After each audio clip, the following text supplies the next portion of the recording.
अस्सलाम वालेकुम, you are watching Decipher with Abdul Basit. मैं हूं मुंतहा हसन। नाज़रीन, आज डिसाइफर विद अब्दुल बासित में हम सबसे पहले भारत के प्रोजेक्ट 77 की बात करेंगे। इससे पाकिस्तान को क्या खतरात लाहक हो सकते हैं, इस पर बात होगी। इसके साथ साथ बांग्लादेश, पाकिस्तान और तुर्की के बढ़ते हुए दिफाई ताउन पर बात करेंगे और प्रोग्राम के आखिरी हिस्से में कुछ गज़ा के हवाले से बात होगी और साथ साथ FATF की एक नई रिपोर्ट जो आई है उस पर भारत का जो प्रोपेगेंडा जारी है उस पर बात करेंगे। तो आगाज़ करेंगे आज के डिसाइफर विद अब्दुल बासित का यहाँ।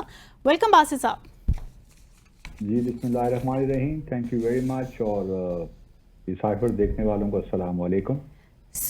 बासित साहब, ये भारत का प्रोजेक्ट 77 आखिर है क्या ये पाकिस्तान के लिए अब मज़ीद कोई ख़तरे की घंटी है? पाकिस्तान इसको किस तरह से अपनी तई काउंटर करने जा रहा है? पाकिस्तान और भारत के दरमियान 4 रोज़ा जंग हुई, उसके बारे में भी बातें हो रही हैं। इससे पहले कि प्रोजेक्ट 77 की बात करूं, गुज़श्ता रोज़ भारत के national security adviser Ajit Doval साहब ने भी एक बड़ी लंबी तवील तकरीर की। एक कन्वोकेशन था चेन्नई में, उससे वो खिताब कर रहे थे स्टूडेंट से। तो वहाँ उन्होंने ये कहा कि जी हमने तो जो अटैक किए, पाकिस्तान से मिसाइल भेजे, वो इतनी उन्होंने डिस्ट्रक्शन की, जो उनके हम टारगेट्स थे हमने वो पूरे किए और उसके इमेजेस भी हमने दिखाए। जबकि पाकिस्तान की जानिब से जो कुछ भी मिसाइल्स फायर हुए या ड्रोन हुए, वो कोई नुकसान नहीं पहुंचा सके, बल्कि भारत में कहीं एक शीशे का ग्लास भी नहीं टूटा। तो बताना वो ये चाह रहे थे अपने स्टूडेंट्स को वहाँ पे कि जी भारत को ज़बरदस्त कामयाबी मिली है। हालांकि हम सब जानते हैं कि इस जंग में हुआ क्या जी। और कोई बात नहीं करता कि भारत ने कितने जहाज उनका नुकसान भारत को हुआ, इस पे बात नहीं करता है। But in any case that is a separate issue. Ajit Doval साहब चूँकि एक इम्पॉर्टेंट अहम शख्स हैं और ख़ास तौर पर पाकिस्तान भारत के ताल्लुकात की जहाँ तक बात है उनमें उनका एक अहम किरदार रहता है, तो इसलिए मैंने भी उनकी तकरीर बड़े गौर से सुनी। और अब क्या किया जाए कि वो एक रखते हैं एक बायस टुवर्ड्स पाकिस्तान, और हम वी कांट हेल्प दैट।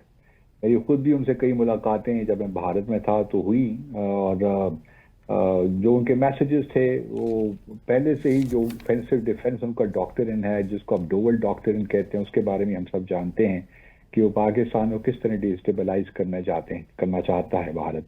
जी। और ख़ास तौर पे मोदी साहब के आने के बाद तो ये सिलसिला और ज़्यादा शुरू हो गया है। जो कुछ बलूचिस्तान में आजकल हो रहा है वो भी हम जानते हैं। तो और इसके पीछे यकीनन भारत का हाथ ही है। अच्छा, इसके अलावा जो आपने प्रोजेक्ट 77 की बात की, देखिए जो ये पाकिस्तान भारत 4 रोज़ा जंग हुई, इसमें दोनों ममालिक ने यकीनन बहुत से लेसन्स लर्न किए हैं। कुछ हमारे यहाँ भी गैप्स हैं डिफेंस में, और यकीनन भारत भी जो कि उसकी कैपेबिलिटीज़ हैं उसमें भी प्रॉब्लम्स उसको नज़र आए हैं। लेकिन भारत का, जहाँ भारत भी एक इंटीग्रेटेड अप्रोच के साथ चल रहा है, वहाँ पाकिस्तान भी अब एक होलिस्टिक इंटीग्रेटेड अप्रोच के साथ हम भी आगे बढ़ रहे हैं। जी। लेकिन चूंकि भारत के पास वसाइल ज़्यादा हैं, इसलिए वो चाहता यही है कि तेज़ी के साथ जो भी गैप्स हैं उनको पुर करे। और चूंकि अगला मार्का तो होना ही है, जिस तरह हमने पहले भी डिस्कस किया था, और वो मार्का शायद डिसाइसिव हो, और इसलिए दोनों ममालिक अपने अपने तौर पे खूब तैयारियां कर रहे हैं। अब प्रोजेक्ट जो 77 है वो पाकिस्तान के लिए इम्प्लिकेशंस तो उसके लिए हैं और संगीन इम्प्लिकेशंस हैं। और ये प्रोजेक्ट 77 भारत की नेवी से मुताल्लिक है। और ये जो है नेवी को अब जो है, क्योंकि एयरफोर्स में तो काफ़ी गैप्स हैं, पहले भी हम डिस्कस कर चुके हैं। वहाँ पे 42 के करीब स्क्वाड्रन्स उनके पास इस वक्त होने चाहिए, लेकिन 32 के करीब हैं। तेजा का बुरा हाल है, वो जनरल इलेक्ट्रिक अमेरिका की जो कंपनी है वो 404 इंजन्स नहीं दे रहा। इसी तरह जो एडवांस मीडियम कम्बैट एयरक्राफ्ट है उसमें मुश्किलात हैं। तो वो मुश्किलात तो अपनी जगह भारत वो भी कोशिश कर रहा है कि उसको भी पुर करे जो गैप्स हैं, लेकिन इस वक्त उनका फोकस जो है नेवी भी है। और नेवी में दिलचस्प बात यह है कि अब उन्होंने फैसला किया है कि अगले 5 सालों में उनके पास 6 न्यूक्लियर सबमरीन होनी चाहिए, न्यूक्लियर पावर्ड। और ये बड़ी इंपॉर्टेंट बात है, क्योंकि न्यूक्लियर सबमरीन का मतलब ये है कि एक तो वो पानी के अंदर ज़्यादा अरसे तक ड्यूरेशन के लिए रह सकती हैं, और फिर जो है उनकी स्पीड भी ज़्यादा हो जाती है। तो ये एक बड़ा इम्पोर्टेंट प्रोजेक्ट है। और अगले 5 सालों में जो हमें खबरें मिल रही हैं भारत से, वो यही हैं कि 5 से 10 सालों में, 5 सालों में तकरीबन भारत $28 बिलियन अपनी नेवी पे खर्च करने जा रहा है। और ये जो 6 nuclear submarine, nuclear powered submarines हैं, ये जो है इसमें ऑब्वियसली ब्रह्मोस के साथ भी इसको कंपैटिबल, जो उनका ब्रह्मोस मिसाइल उसके साथ कंपैटिबल बनाया जा रहा है। और तो ये हमारे लिए एक परेशान कुन खबर तो होनी चाहिए।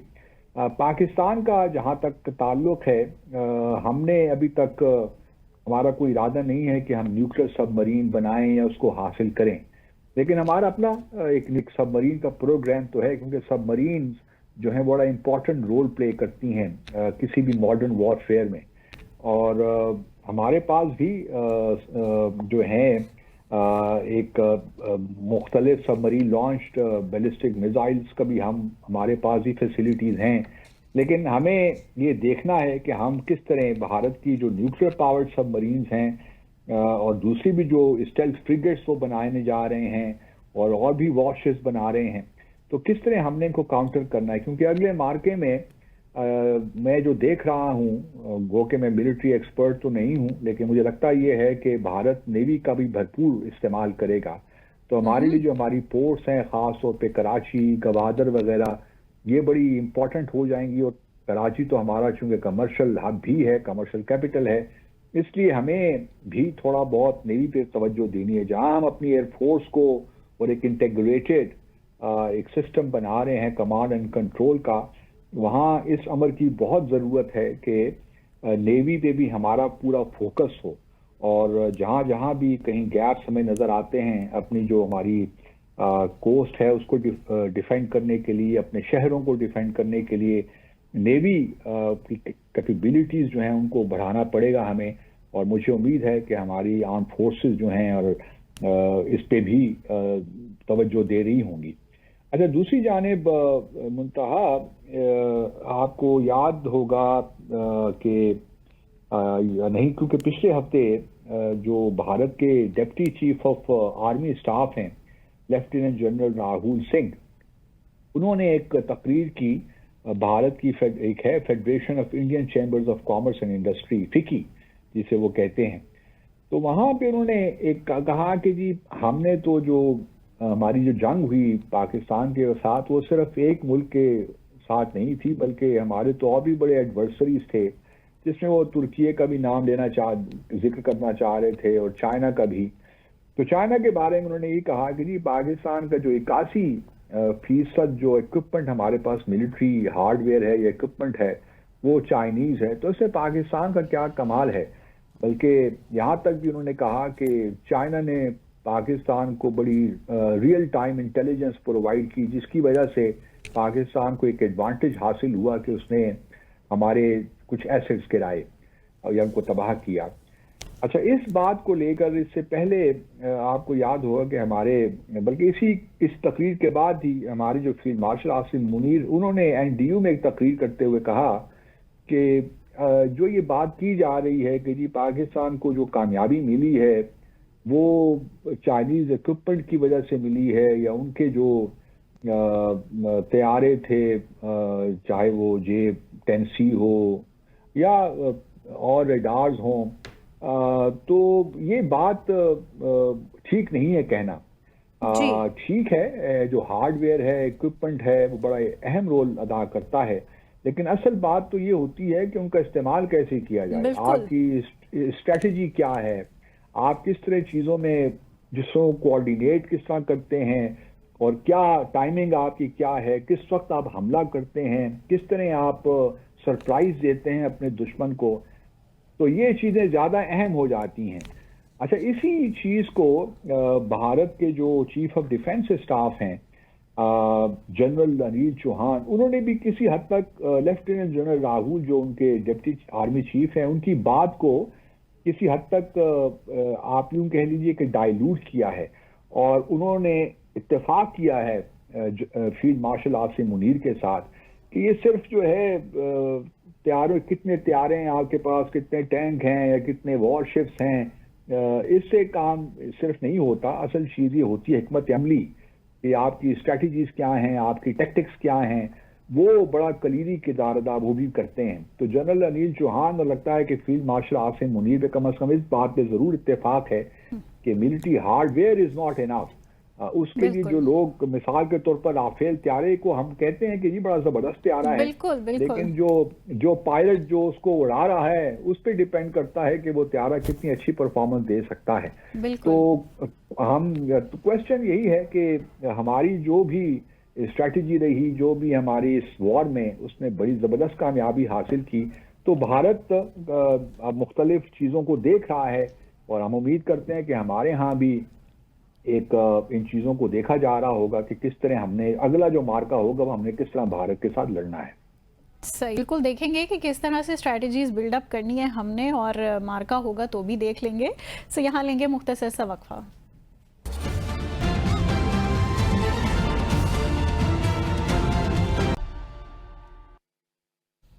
Welcome back after the break. So Basit sahab, Bharat की परेशानी मुसलसल बढ़ती जा रही है। हमने देखा कि तुर्की के वज़ीर ख़ारिजा ने पाकिस्तान का हाल ही में दौरा किया और उनके साथ भी मौजूद थे वज़ीर दिफा। इसके अलावा तुर्की के जो डिफेंस सेक्रेटरी थे उन्होंने दूसरी जानिब बांग्लादेश का दौरा भी किया। पाकिस्तान, बांग्लादेश और तुर्की का ये जो दिफाई ताउन हो रहा है, आप इस ताउन को किस तरह से देख रहे हैं? और जैसे कि मैंने शुरू में बात की कि अब भारत को बड़ी परेशानी लाहक होने वाली है, सो क्या कहेंगे? मुंतहा आपको याद होगा कि पहलगाम के वाक़े के बाद और जब जंग हुई तो इससे बाद हमने अपने प्रोग्राम में ये एक सजेशन पेश की थी कि जनूबी एशिया को बड़ी अहमियत देनी चाहिए जी। और हमें यहाँ भी अपने डेलीगेशन भिजवाने चाहिए। बल्कि मैंने तो यहाँ भी कहा था कि जो हमारे फॉरेन मिनिस्टर हैं इसहाक डार साहब, उनका दौरा पहलगाम वाक़े के बाद और फिर जंग के बाद मुलतवी हो गया, जो कि अप्रैल के आखिर में होना था, आखिरी हफ्ते में नहीं हो सका। तो मैंने ये भी प्रपोज किया था कि इसको जल्दी कर लें। जनूबी एशिया इम्पॉर्टेंट है, हमें इस पे फोकस करना चाहिए, ख़ास तौर पे वो ममालिक जिनके साथ हमारे माजी में बड़े अच्छे ताल्लुकात रहे हैं और अब भी हैं। तो ज़रूरत इस अमर की है कि जहाँ भारत अपनी चालें चल रहा है वहाँ पाकिस्तान भी इन ममालिक के साथ अपने ताल्लुकात को मज़ीद बढ़ाए। तो इस बारे में एक खुशी की बात, तो एक इत्मीनान बख्श बात यह है कि हमारे फील्ड मार्शल आसिम मुनीर साहब जो खबरें हैं वो 21 जुलाई को श्रीलंका जा रहे हैं। दूसरी जानिब प्राइम मिनिस्टर मोदी जो हैं वो भी जनूबी एशिया का एक मुल्क मालदीव्स उसका विजिट कर रहे हैं 25-26 जुलाई को। तो ये विजिट्स भी इम्पोर्टेंट होंगे। दूसरी जानिब जिस तरह आपने अपने इब्तिदाइये में कहा इस सेगमेंट के कि पाकिस्तान और भारत और तुर्की, बांग्लादेश, पाकिस्तान और तुर्की के दरमियान कुछ दिफाई कोऑपरेशन बढ़ रहा है। ये मुझे लगता है कि शायद जो हमने एक कॉन्सेप्ट पेश किया था, एक तजवीज़ पेश की थी क्रेसेंट सिक्योरिटी इनिशिएटिव की, शायद उसकी ये पहली ईंट है। क्योंकि हमने यही कहा था कि जी बांग्लादेश, पाकिस्तान और तुर्की के दरमियान अगर शुरुआत हो जाए दिफाई ताउन की तो ये क्या ही बात होगी। तो लगता कुछ ये है कि अब इस जानिब तवज्जो आ रही है। मुमकिन है कि वो उसको क्रेसेंट सिक्योरिटी इनिशिएटिव ना कहें, कोई और नाम दे दें, लेकिन नाम की इतनी अहमियत नहीं है। असल चीज़ ये है कि कौन से ममालिक इसमें शामिल होते हैं। और अब क्योंकि तुर्की के फॉरेन मिनिस्टर पाकिस्तान में थे, डिफेंस मिनिस्टर भी, बड़ी ज़बरदस्त यहाँ पे इस्लामाबाद में मुलाकातें रहीं, गुफ्तगू हुई, और भारत को ये एक मामला तो भारत और तुर्की के दरमियान जो ताल्लुकात हैं, ख़ास तौर पे पाकिस्तान भारत जंग के बाद, उसमें काफ़ी कशीदगी आई है। क्योंकि भारत का यही कहना है कि तुर्की ने बड़ा सपोर्ट किया, ड्रोन्स दिए पाकिस्तान को, और अभी भी जो मिलिट्री कोऑपरेशन है तुर्की और पाकिस्तान की वो डायरेक्टली अफेक्ट करती है भारत की सिक्योरिटी को। अब एक तुर्की का एक डेलीगेशन जो है वो बांग्लादेश, उनके जो सेक्रेटरी डिफेंस हैं वो बांग्लादेश के दौरे पे थे। और वहाँ भी बांग्लादेश और तुर्की के दरमियान जो दिफाई ताउन है उसकी बातें हो रही हैं।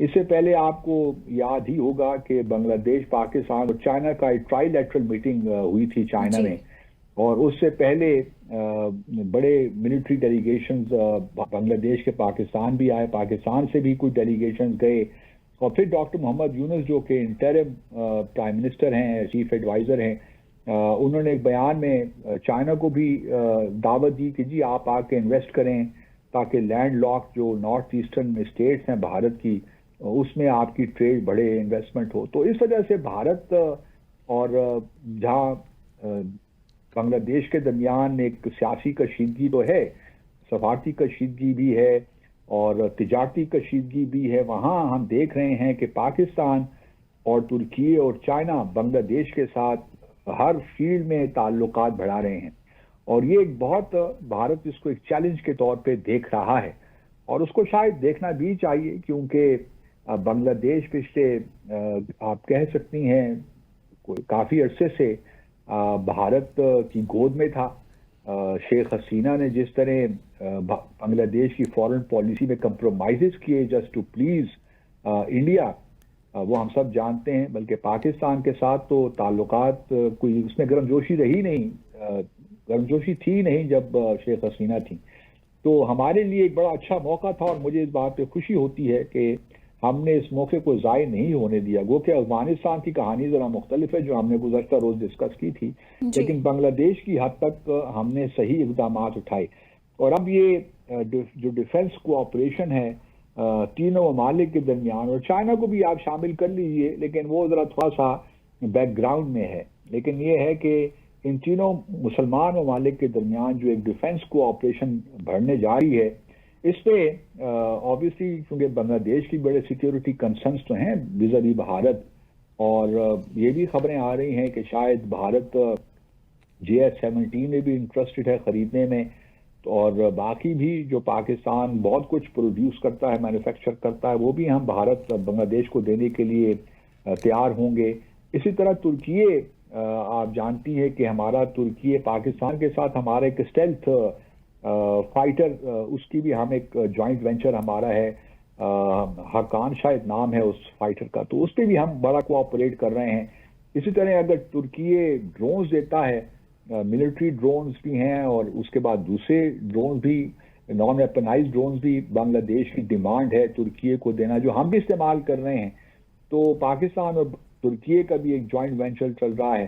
तो इस वजह से इन तीनों ममालिक के दरमियान अगर कोलैबोरेशन बढ़ती है तो ये बहुत ही ज़बरदस्त बात है, और आने वाले सालों दिहाइयों में क्या होता है वी डू नॉट नो, लेकिन जो जो ये ममालिक करीब आ रहे हैं, हमें इस बात पे इत्मीनान होना चाहिए कि अगर भारत ने बहुत ही हमारे लिए प्रॉब्लम्स क्रिएट किए, तो फिर हम भारत के लिए 2 फ्रंट नहीं बल्कि 3 फ्रंट सिचुएशन भी क्रिएट कर सकते हैं जी। और तुर्की चूंकि हमारा एक बड़ा करीबी दोस्त है और हमेशा से रहा है, पाकिस्तान बनने से पहले भी जो तुर्की के लोग थे, तुर्की के वो मुसलमान बड़े सगीर के जो मुसलमान थे, उनके बड़े मद्दाह थे, उनके बड़े आप कह सकते हैं कि ओब्लाइज थे, क्योंकि हमने खिलाफत मूवमेंट में तुर्की की बड़ी सपोर्ट की थी उस ज़माने में 2000 जो फर्स्ट वर्ल्ड वॉर के बाद। तो हमारा एक ख़ास एक रब्त है, एक रिश्ता है तुर्की के साथ और बांग्लादेश के साथ भी, चूँकि बांग्लादेश 1971 तक तो पाकिस्तान ही का हिस्सा था, पाकिस्तान ही था, हिस्सा क्या था, पाकिस्तान ही था। तो हमारे जो तारीख़ी मजहबी दीनी कल्चरल रवाबित हैं वो इन तीनों ममालिक के साथ एक बड़ा ज़बरदस्त आप कह सकती हैं कि कंटेंट प्रोवाइड करती हैं कि हम तीनों मिलकर न सिर्फ जनूबी एशिया में बल्कि अपने पूरी जो सलाहियतें हैं हर मैदान में उनको इस्तेमाल करके अपनी जहाँ डेवलपमेंट करें, इकोनॉमिक डेवलपमेंट, वहाँ पे अपने आप को मिलिटरीली भी इनविंसिबल बनाएं। लेकिन बासित साहब, इसी सारी सिचुएशन पर भारत ने भी तो गहरी नज़र रखी होगी ना, और अगर मैं भारतीय पर्सपेक्टिव से देखूं इस सारी सिचुएशन को, सो ये तीनों ममालिक ही क्रूशल हैं भारत के लिए। सो क्या काउंटर उसका आगे स्ट्रैटेजीज होंगी जो भारत बिल्ड करने जाएगा, क्योंकि मुझे नहीं लगता वो किसी तौर भी इतना इजीली डाइजेस्ट करने वाला है ये जो दिफाई ताउन होने जा रहा है।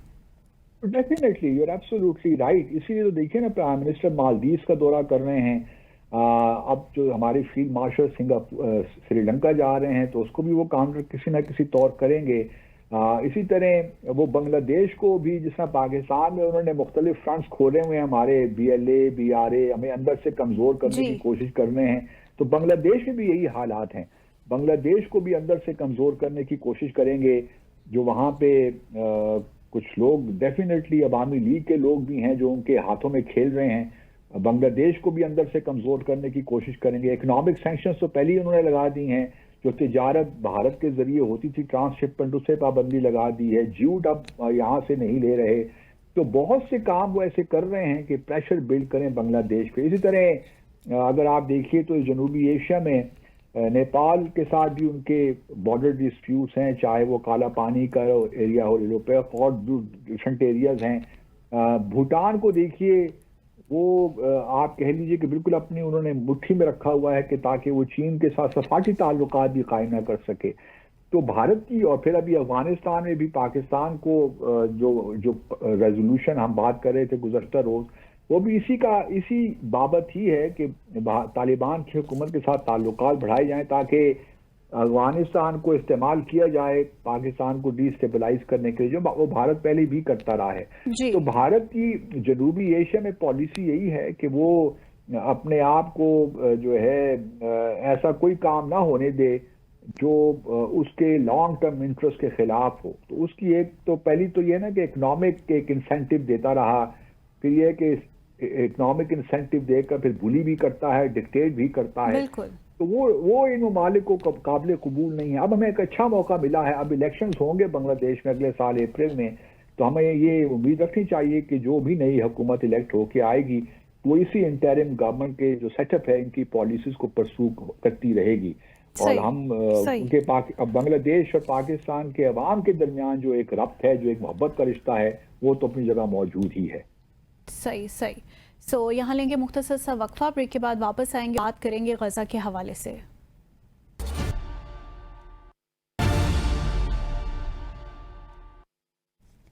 Welcome back after the break.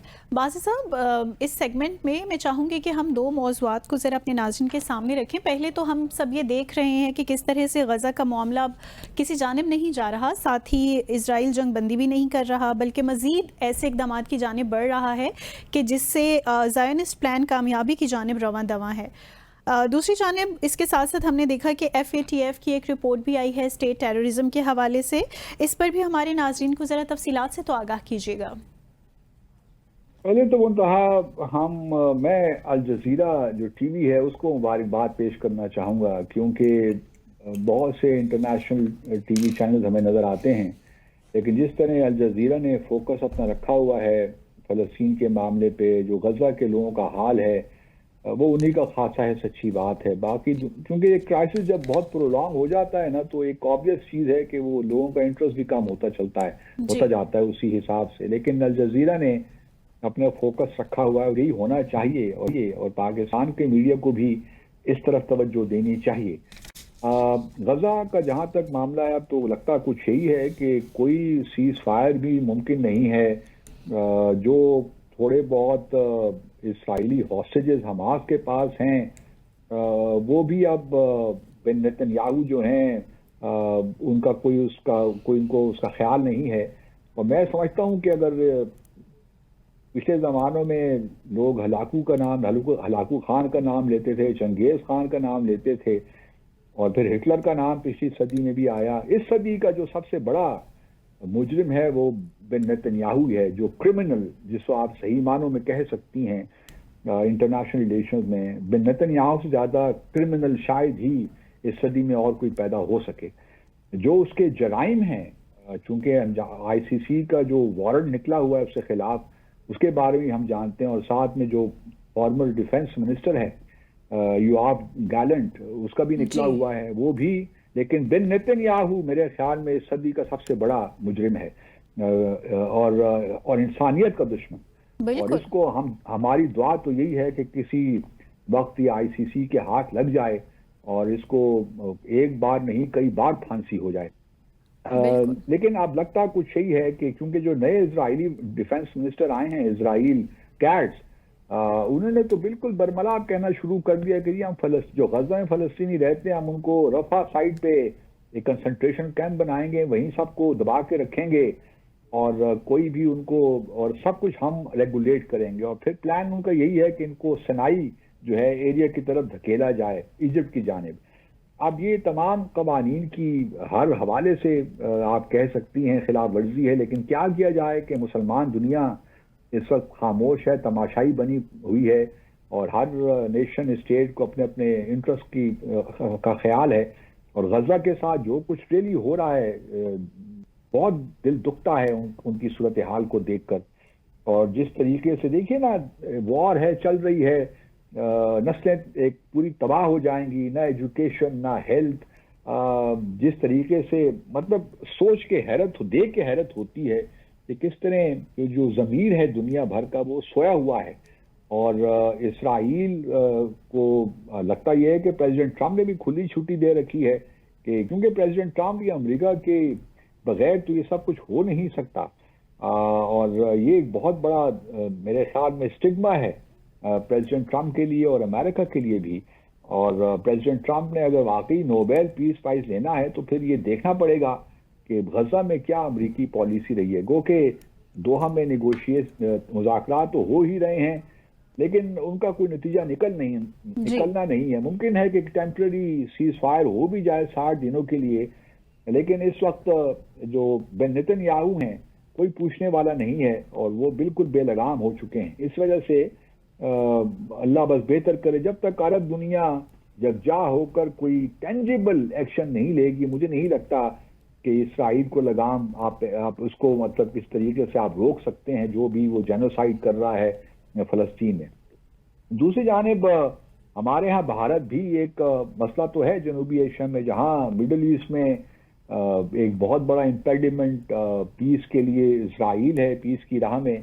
वहाँ जनूबी एशिया में जो सबसे बड़ा इम्पेडिमेंट पीस के लिए अगर है तो वो पीस, अगर अमन की राह में कोई है तो वो भारत ही है, हम जानते ही हैं जी। अच्छा, अब हाल ही में 9 जुलाई को FATF financial action task force की एक नई report I under the heading comprehensive update on terrorist financing risk. अब इस रिपोर्ट को लेकर भारत का मीडिया इस कदर प्रोपेगेंडा कर रहा है कि जी पाकिस्तान जो भारत का नैरेटिव था उसकी जीत हो गई है, क्योंकि पहली दफा FATF की किसी रिपोर्ट में स्टेट टेररिज्म का जिक्र है। और स्टेट टेररिज्म का जिक्र भारत की कोशिशों से हुआ है और ये पाकिस्तान को एक्सपोज कर दिया है इस रिपोर्ट ने।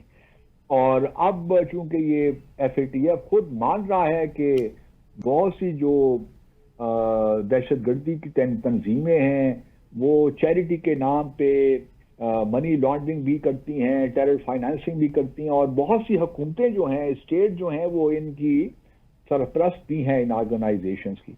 अच्छा, अगर आप रिपोर्ट में देखिए ना तो उसमें कहीं भी पाकिस्तान का नाम नहीं है, बिल्कुल, लेकिन भारत उसको जो है इस तरह पेश कर रहा है कि सारा जो स्टेट टेररिज्म का जो पोर्शन है इस रिपोर्ट का वो पाकिस्तान के बारे में है। हालांकि कहीं भी जैश-ए मोहम्मद का सिर्फ जिक्र एक अलग पैराग्राफ में है, लेकिन इस तरह तो फिर देखिए एक और बड़ी इंटरेस्टिंग इस रिपोर्ट में, अगर आप इसका पैराग्राफ 78 इस रिपोर्ट अगर लोग पढ़ें तो उसमें एक मकतबल सिद्दीक का जिक्र है। मकतबल सिद्दीक एक आप कह लीजिए एक हवाला नेटवर्क है और उसकी प्रेजेंस भारत में भी है, और उसके जो लिंक्स हैं वो ISL खुरासान के साथ जाकर मिलते हैं।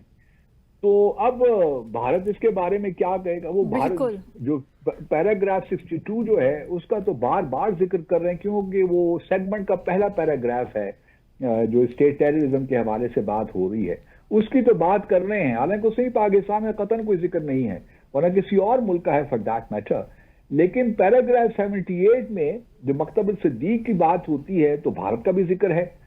तो अब भारत इसका क्या जवाब देगा? अब इस बात को लेकर ये कहा जा रहा है कि जी बड़ा जबरदस्त केस बन रहा है पाकिस्तान के खिलाफ कि उसको ग्रे लिस्ट में दोबारा शामिल किया जाए। पहलगाम के वाक़े की बात भी होती है। اب کون ان سے پوچھے کہ کیونکہ ابھی اکتوبر میں میٹنگ ہوگی پلینری کی FATF کی، لیکن جس طرح ہم نے پہلے بھی اپنے ناظرین کو بتایا کہ اس وقت تو پاکستان کو گریڈ اس میں شامل نہیں کر سکتے، لیکن اگلے سال چونکہ پاکستان کو جو ریویو ہونا ہے وہ اگلے سال 2026 میں ہونا ہے، لیکن پاکستان کو کمپلیسنٹ نہیں رہنا چاہیے کہ بھارت اپنی پوری کوشش کر رہا ہے اس وقت، اور اس نے ایک ڈپلومیٹک کیمپین، میڈیا کیمپین اور ڈس انفارمیشن کیمپین، ایک پروپیگنڈا چلا رکھا ہے پاکستان کے خلاف، خاص طور پہ پہلگام واقعے کے بعد، کہ پاکستان کی جو اسٹیٹ انسٹیٹیوشنز ہیں وہ جتنی بھی آرگنائزیشنز ہیں، چاہے وہ لشکر طیبہ ہو، جیش محمد ہو، ان سب کی وہ سرپرستی کر رہا ہے، وہی ان کو فائنانس بھی کر رہے ہیں اور وہی ان کو اسپیس بھی دے رہے ہیں کہ وہ منی لانڈرنگ بھی کرے اور ٹیرر فائنانسنگ بھی کریں۔ تو ہمیں اس کا کاؤنٹر ہم کر تو رہے ہیں اپنے اپنے طور پہ، لیکن یہ ہے کہ پاکستان کی حکومت کو جہاں جہاں بھی گیپس نظر آتے ہیں، وہ ہر ملک میں ہیں گیپس، اس میں کوئی اچھمبے کی بات بھی نہیں ہے، لیکن جہاں جہاں ہمارے قوانین میں کوئی گیپس ہیں، ہمارے کچھ امپلیمنٹیشن میں کہیں اگر گیپس ہیں تو ان کو ہمیں پلگ کرنے کی ضرورت ہے، لیکن ہمیں اس میں کوئی زیادہ بہت پینک میں نہیں آنا چاہیے کہ جی بھارت نے بس کہہ دیا تو یہ بات ہوگی، حالانکہ FATF میں کوئی ایسی بات نہیں کی جس نے پاکستان کو یا ہماری اسٹیٹ کو براہ راست یا ایون ڈائریکٹلی بھی ہمیں کہا ہو کہ جی آپ اسٹیٹ انوالوڈ ہے، اور بھارت جہاں تک اسٹیٹ ٹیررزم کی بات ہے تو بھارت کی تو اسٹیٹ ٹیررزم کے بارے میں ہم سب جانتے ہیں، وہاں پہ جو مقبوضہ جموں اور کشمیر میں ہو رہا ہے وہ اسٹیٹ ٹیررزم نہیں ہے تو اور کیا ہے؟